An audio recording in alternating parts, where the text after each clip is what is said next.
So, you've probably all seen the news by now, the very significant news. Pope Francis has passed away. He was 88. Hmm. And it feels quite sudden, doesn't it? Especially given he had that public appearance meeting with Vice President Vance just recently. Yes, it really does underscore how unexpected this was for many people. Exactly. So, for you, our listeners, we wanted to do a bit of a deep dive today, look past the immediate headlines, and really unpack what happens next. Right, the immediate steps, the Yeah, process. the aftermath, how a new pope is chosen. We're drawing on the latest reports to hopefully give you a clearer picture of, the key lands, the traditions involved. And it helps remember the context, of course. Pope Francis, the first Latin American pope, which was huge. Absolutely.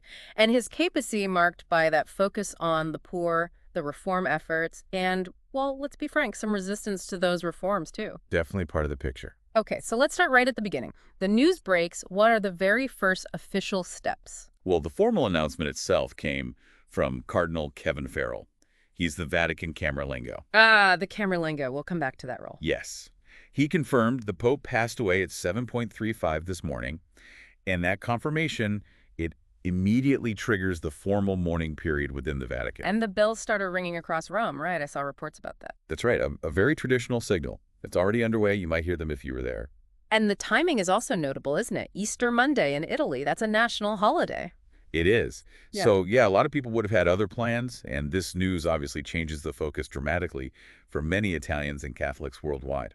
Okay, so the announcement is made, the mourning begins. What happens next in terms of protocol? So, beyond the sort of initial shock and the tolling bells, there are very established protocols. The Pope's body will be prepared and then displayed in St. Peter's Basilica. For mourners to pay respects. Exactly. For people to come and pay their respects. And if you remember back to Pope John Paul II, the queues were just miles long. It shows the connection people feel. I do remember seeing those images, incredible lines. And after this public viewing, there's a specific mourning period. Yes, that's the Novenials. It's already started. It's the traditional 9 days of mourning prescribed by the Church. 9 days. Okay. And then, following that period, the funeral itself has to take place between the 4th and the 6th day after the Pope's death. Right. There's a specific window for the funeral. There is. It reflects some very old Christian burial customs, actually. So the next week or so is really marked by these very significant, solemn observances. Now, you mentioned the Camerlengo, Cardinal Farrell. During this time, the sede vacante, the vacant seat who's actually in charge of the Vatican, his role seems crucial. It really is. The Camerlengo becomes the acting head of the Vatican during this interim period. And what's interesting is his job is basically the only major Vatican position that doesn't automatically end when a pope dies. Oh, interesting. So everyone else effectively loses their post. The heads of dicasteries, yes, their terms cease. But the Camerlengo steps in to manage things. His responsibilities are quite specific, though. So what are the key things he has to do immediately? Well, first and foremost, he has to officially ascertain the Pope's death. Formally confirm it. How's that done? I've heard stories about a silver hammer. Ah, yes, the tradition. Gently tapping the Pope's forehead 3 times with a small silver hammer and calling his baptismal name. That specific ritual isn't really practiced in the same way now. It's more symbolic history. Okay, so less literal hammering these days. Probably less literal hammering, yes. But he is responsible for making that formal declaration of death and then drawing up the official death certificate. Right. He also takes charge of securing the papal apartments, sealing the Pope's private bedroom and study. Seems very formal, very precise, even in a time of grief. What else falls under his remit? He oversees all the funeral preparations, coordinating that within the required time frame. Yeah. And crucially, he handles the practical arrangements for the conclave. The election of the new pope. Exactly. Making sure everything is set up correctly, safeguarding the secrecy, ensuring the voting happens in an orderly way. And isn't there something about destroying a ring? The fisherman's ring? Yes, that's another important symbolic act. Each pope gets a unique gold signet ring, the fisherman's ring. Historically, it was used to seal documents. Like a wax seal? Precisely. So one of the Camerlengo's duties, done in front of the other cardinals when they first gather, is to officially destroy that ring. Why destroy it? Originally, it was purely practical to prevent anyone forging papal documents after the Pope's death. Now it's mainly symbolic. It signifies the end of that specific Pope's authority. His reign is over. So breaking the ring is like closing a chapter. But the Camerlenga doesn't have unlimited power during this time, does he? Oh, absolutely not. His authority is quite deliberately limited. It's focused on the ordinary, day-to-day administration of the Vatican. He chairs a small committee with 3 other cardinal electors to handle these immediate tasks. Okay. But for anything major, any significant decisions that go beyond just keeping things running, he has to consult the larger body of cardinals. So it's more like a caretaker role. Exactly, a stewardship, collective oversight, rather than unilateral power. That makes sense. A period of careful management. Okay, let's shift to the big question.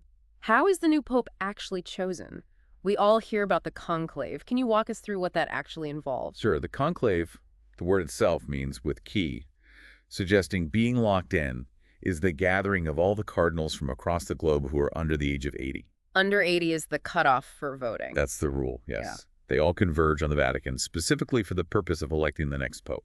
And when does this gathering typically start? Usually it begins sometime between, say, 15 and 20 days after the pope's death.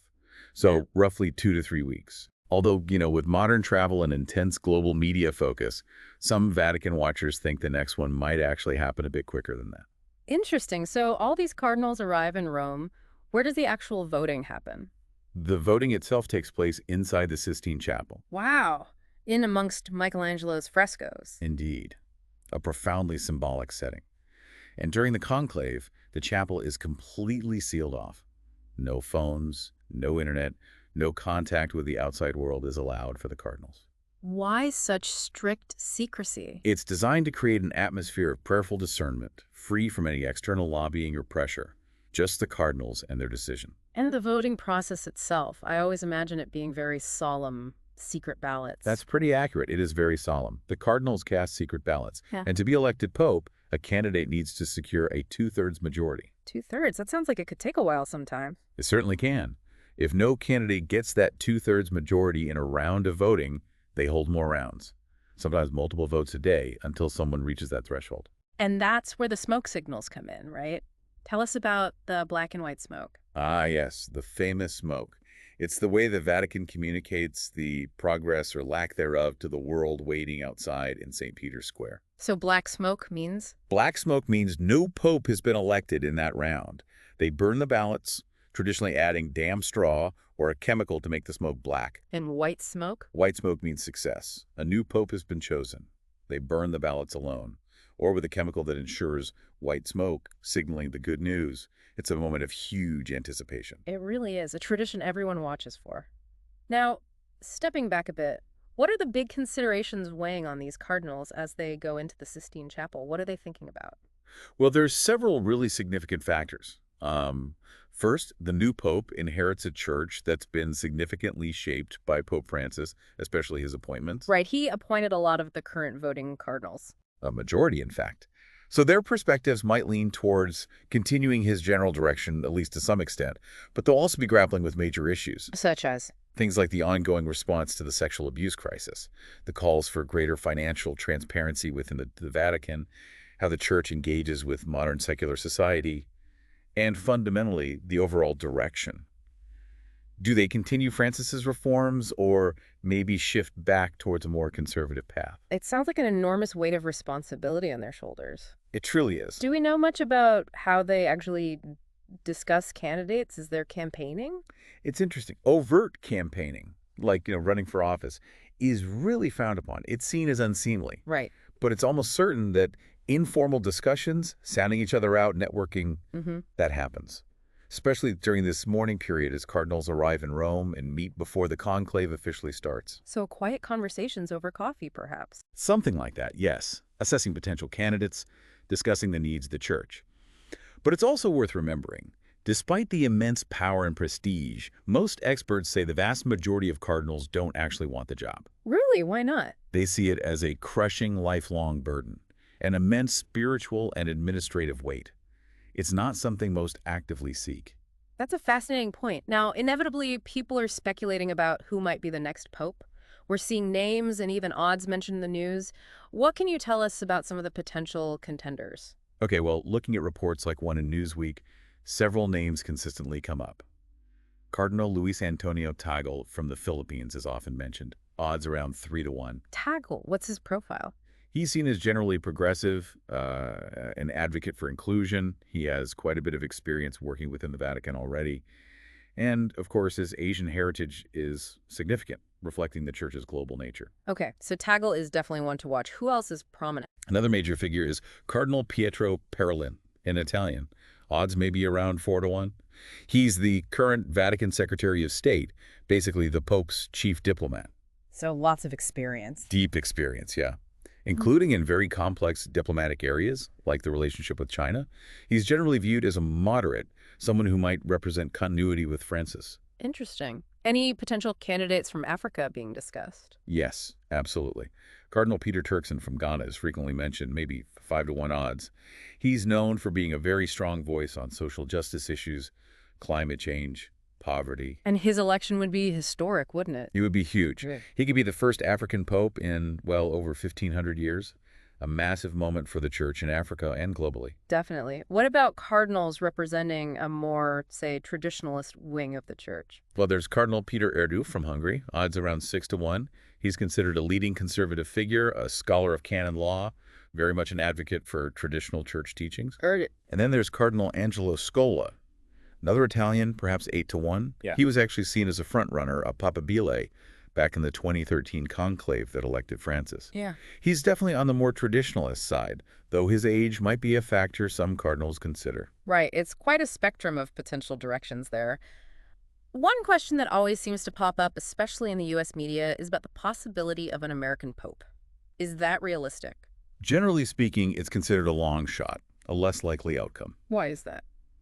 Part of it is a perception, fair or not, among some other cardinals, that the American cardinals can be very focused on domestic U.S. issues, the so-called culture wars. Ah, I see. And there's also been some quite pointed criticism of Pope Francis from certain figures within the U.S. church hierarchy. That might make cardinals from other parts of the world a bit hesitant. Any specific American names mentioned, even as outsiders? Cardinal Timothy Dolan of New York sometimes comes up, but often with the caveat that he might be seen as, well, maybe too American in his style or persona for the universal church leadership. Mm-hmm. For an American to be a serious contender, they'd likely need very broad international experience, a reputation for humility, and a deep understanding of the global church, not just the American context. So, possible, but perhaps not probable this time around. The coming weeks will certainly be full of this kind of speculation as the cardinals gather. Before we wrap up, let's just touch briefly again on Pope Francis's legacy. How do you think his papacy will influence this choice? Oh, his legacy is huge and complex, and it will absolutely loom large over the conclave. Being the first Latin American pope, that global South perspective was groundbreaking. Yeah. He's widely seen as a modernizer, someone who tried to make the church more outward-looking, especially on humanitarian issues. His reforms tackling clerical elitism, trying to find a more compassionate pastoral approach for, say, divorced Catholics or gay Catholics were significant. And controversial at times. And controversial, yes. He pushed financial reforms, too, and grappled with the clerical abuse crisis, though he admitted some missteps there as well. His engagement beyond the church was also notable. Absolutely. His focus on interfaith dialogue, his role as a peacemaker, and that unique situation of having a retired Pope, Benedict XVI, living in the Vatican concurrently. Right, the two popes, period. Exactly. Plus, his personal style, the simplicity, that emphasis on the poor. Remember his quote, "My people are poor and I am one of them." Mm-hmm. And his willingness to voice views, like on the same-sex civil unions, that sometimes seemed at odds with strict doctrine.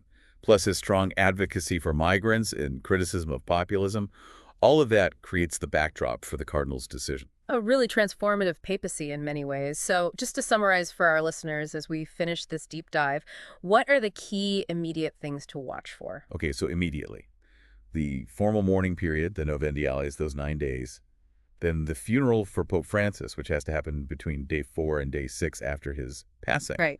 And after that, all eyes turn to the Vatican for the gathering of the cardinals and the start of the conclave to elect his successor. And it's clearly just a hugely significant moment. It really is a pivotal time for the Catholic Church worldwide. The choice the cardinals make in that Sistine Chapel will have massive implications for the Church's future path, its doctrines, how it engages with the modern world, and its, over 1 billion followers. So much to consider. And maybe a final thought for you, our listener. Think about that balancing act the cardinals face, honoring deep tradition while also needing to address really pressing modern challenges and the needs of such a diverse global flock. As you reflect on Pope Francis's time, what parts of his legacy do you think will most influence the choice of the next pope? Definitely something